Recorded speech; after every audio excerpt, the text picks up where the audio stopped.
I'm Brad Peterson. I run the Executive Briefing Center for Citrix Systems in Santa Clara, California, in the heart of Silicon Valley.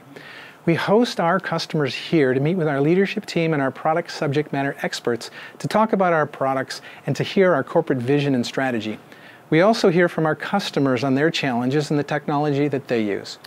We're going to follow two major themes here, the first of which is BYOC, bring your own computer. People nowadays want to bring their own computer to the office and connect onto the network and access enterprise applications on a device they feel comfortable with.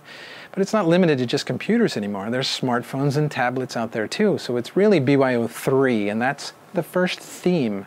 The second is something that we've talked about already, and that's personal, private, and public cloud, PC or 3PC. So there's the two themes, BYO3 and 3PC.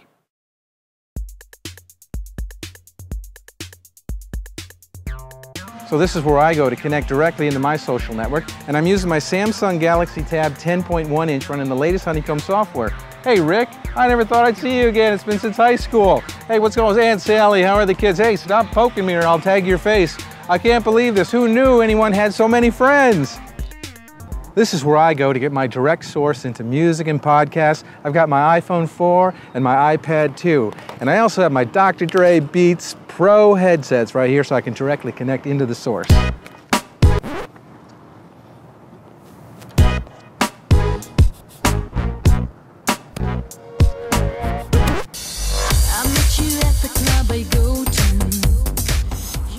This is where I go to catch all the latest and greatest blockbuster movies. I bring my MacBook Air and connect it to my Samsung Verizon 4G MiFi device, screaming fast network connection, open up the browser and connect to Netflix.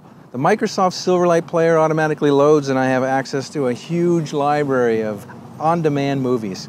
So now you can see why people want to go in the world and pick any device they want and go and consume all the personal cloud resources that they are interested in. Oh, shh, the movie's about to begin.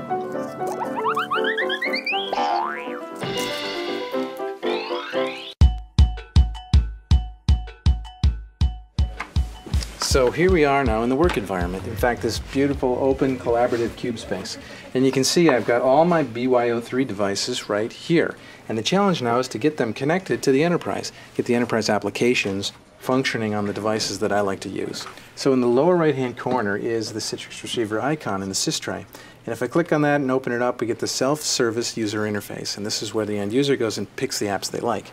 Now, I've got several selected in here already. And the way you do that, you go on the left side into, let's say, a category like finance, and you can say, you know, I want to add Hyperion in. So it adds it into your space. You can go to human resources and find something like e-learning and add that too. So if I click back here on applications, these are the applications that I choose to run on a daily basis, and they're ready for me here. And if I go to the Start menu in Windows, they're going to be in there too. I can certainly pull them right out of there.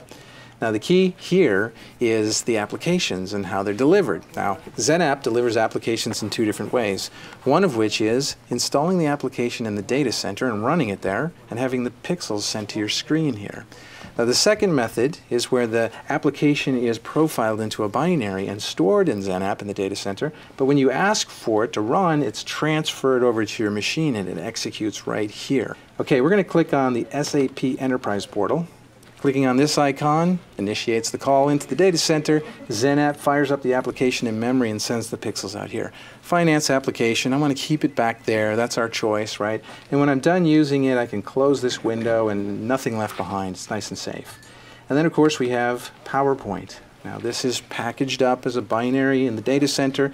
It's pulled out here, transferred, and it's run on this machine. So it's streamed out here. Now the next part is to talk about web services and how we do single sign-on in the cloud. And that happens with the Citrix Cloud Gateway. Now to see that, I'm going to bring up an application here called, well, we can pick anyone. Let's pick LinkedIn in this case. So I click here, sends a command over to the Cloud Gateway, which manages all the passwords. And then it goes to LinkedIn, logs me in, and then sends the page back to me. So the idea here is the IT organization can provision all of these services and these passwords for each of the end users.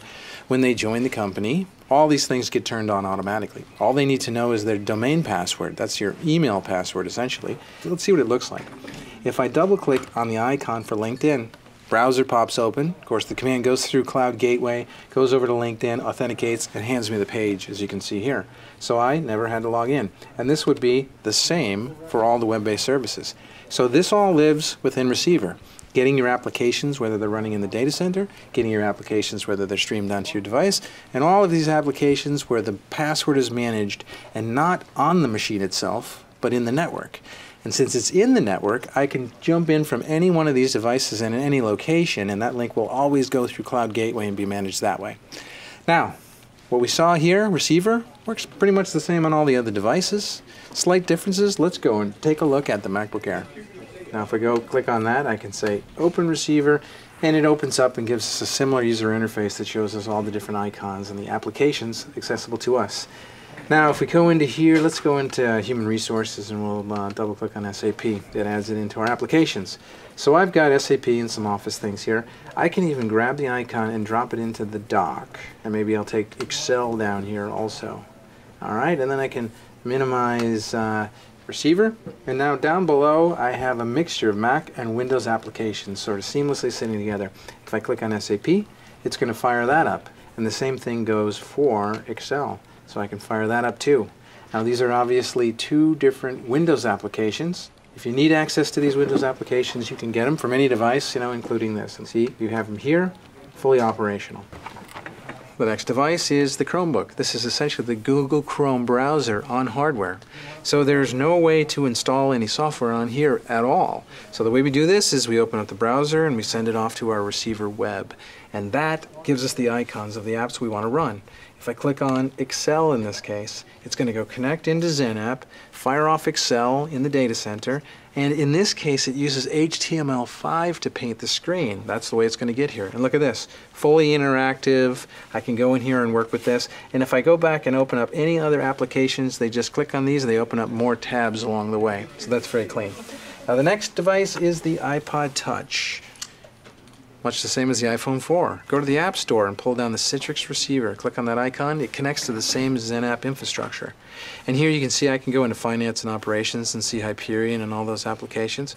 I can also go back and open up SolidWorks Design, a 3D CAD/CAM application.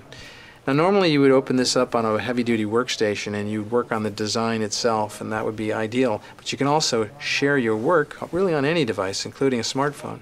So here I will go in and I'll hit the Open, find the C-Scooter design, and bring that up. So there you go. There it is. I can even push the play and kick this into animation mode. So it's not running here on the device. It's running in the data center, and the pixels are sent here. Now the third of the BYO3 devices is the tablet, and this is the iPad 2. Now in here, of course, Citrix Receiver, get it from the App Store, open it up, go into here and explore all your applications. So we're connected into the same XenApp Store. In here we can go hit the plus sign and add a few of these to our home screen. You can see them jump in. If I click on Home, there they are. And I click on Excel Spreadsheet. Now of course this should ask me for my super secret Citrix password, and bang, I hit OK. It's going to open up that same spreadsheet we were working on before. Now of course the spreadsheet is on XenApp server, running there just fine. So we can access it on any device. It's just the pixels sending wherever we ask it to. If we come into here, I can zoom into this spreadsheet and click and interact on any cell in here, just as you would expect.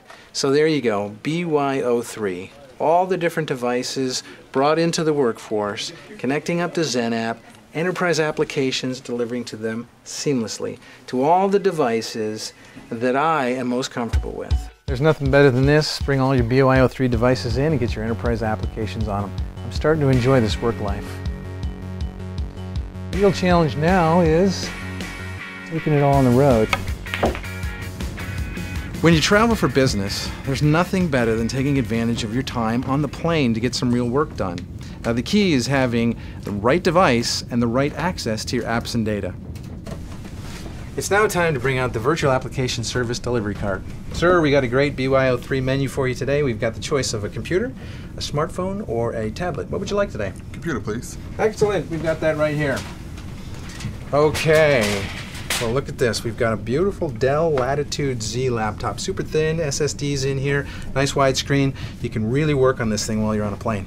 Now we know before we leave the ground we need to put receiver on here, and stream our applications to this using Citrix Profile Streaming or Microsoft AppV, either way.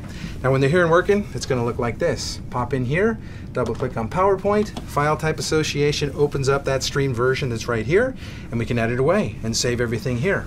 We can also pop right down here into Excel and edit our financial spreadsheets and be real busy. Now I know you're going to love this, so enjoy. Bon appetit. Yuri, great to see you got the upgrade. Hey, have you chosen? We've got the computer, the smartphone, or the tablet? Computer with the Wi-Fi. Oh, nice choice. And I think we've got something right here that we can help you with. Now look at this. Yes, this is the brand new Dell XPS laptop. Now this is so new, it's got the 2nd generation Intel Core i7 processor, and there's 8 cores in here cranking away. Now of course it's got Wi-Fi built in, but nowadays what's interesting is more and more planes have it in too, so you can connect directly into the internet while you're flying. So all we do here is we open a browser and connect a receiver. Once we have receiver loaded here, we can connect to the data center, and our applications will run there and present here. And even though it's far away and there's a little latency, branch repeater will help us with that. So self-service. Uri, it's in your hands. Nostrovia. Now the first desktop virtualization method isn't even using Zen Desktop, it's using Zen App. So much like the way you connect into Zen App and you get applications on the server and those applications pixels are sent out to you, you can connect into Zen App and get a virtual desktop assigned to you and those pixels sent out to you. So it time slices it with terminal services right underneath the Zen App server. Let's go in here on the Mac and open up Receiver. Receiver opens up and it shows me all those same applications that I can get from Zen App, but it gives me another choice here, a shared desktop. And if I double click on that, it opens that shared desktop. So that connection into Zen App, terminal services connection, it's using HDX to deliver it to me, high performance, best user experience.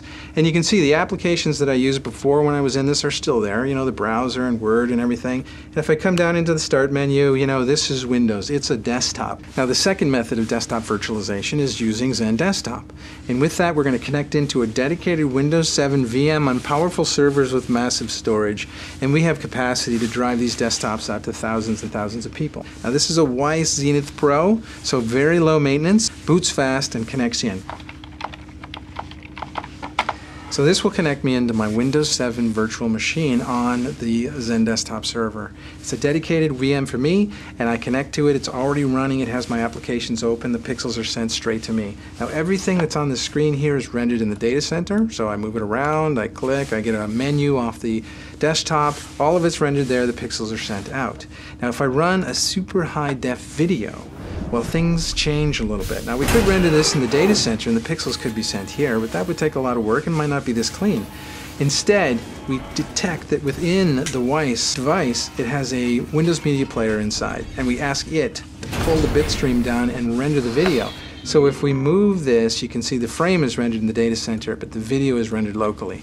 And that's how the two separate things happen together, and you leverage the speed in the CPU of the local device here, and you get greater density of desktops in the data center. Now this next method is very different.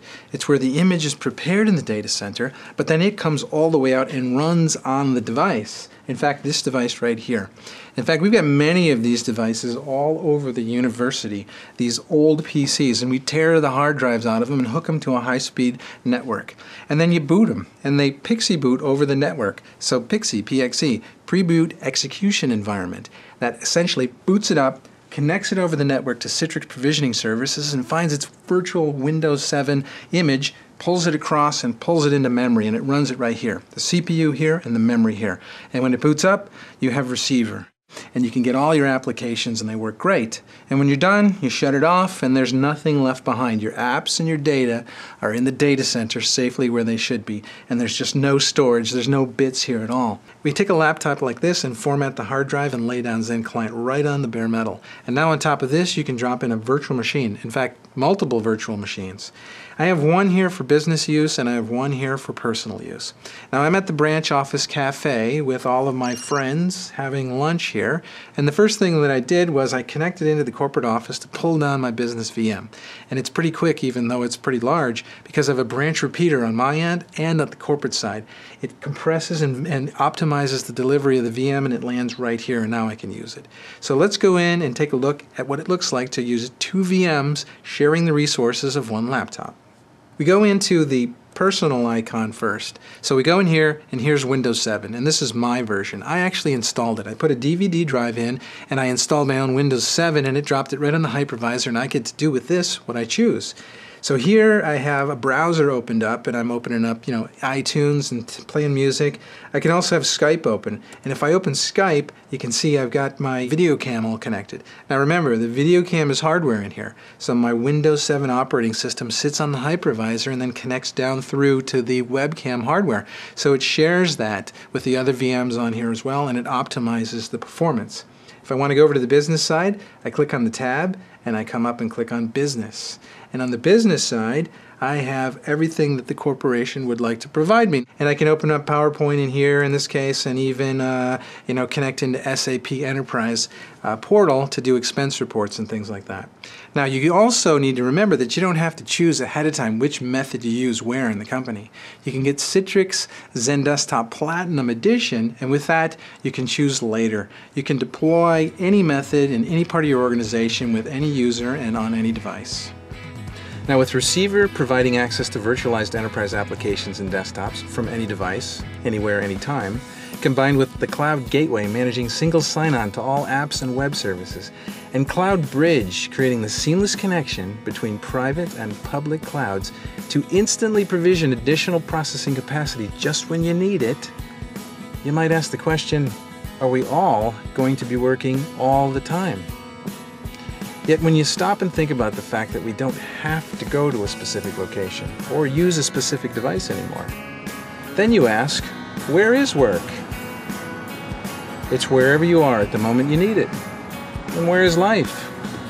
The same place. In this future, you now have the choice in work-life balance. So the real question is, what are you going to do with your choice? Thank you for spending time with us. I'm off to pick up the family and head to the airport and catch a flight. I look forward to joining you all very soon. Ciao!